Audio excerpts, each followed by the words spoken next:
The former Karnataka Chief Minister B.S. Yediyurappa arrested in a land grab case but spending the night in a hospital instead. But even as Yediyurappa plays out his hospital drama, a cornered BJP has hit out at the centre for his arrest. Just days before Advani's Yatra is set to reach Karnataka, the BJP clearly putting up a brave front by playing down this big arrest. भ्रष्टाचार के खिलाफ कोई भी अभियान करता है, हम उसका समर्थन करेंगे. The irony couldn't be more evident.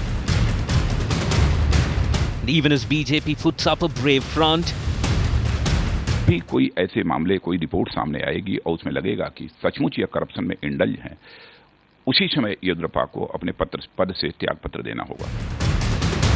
there seems to be division within the party over Yediyurappa. Bharatiya Janata party इस काम को नहीं करेगी.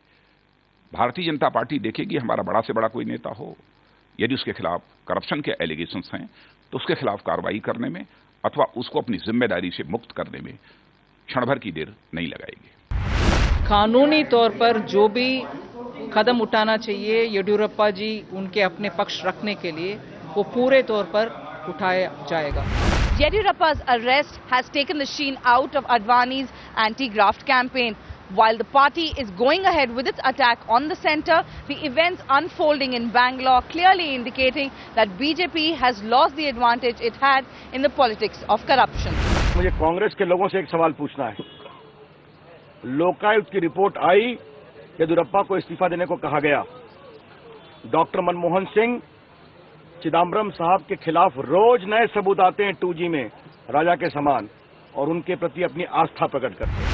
हम तो शुरू से इस बात को कहते थे कि अडवाणी जी दूसरी जगह जाने के बाद बजाय आप अपनी यात्रा कर्नाटक में कीजिए. Advani's anti-corruption yatra is set to reach Karnataka.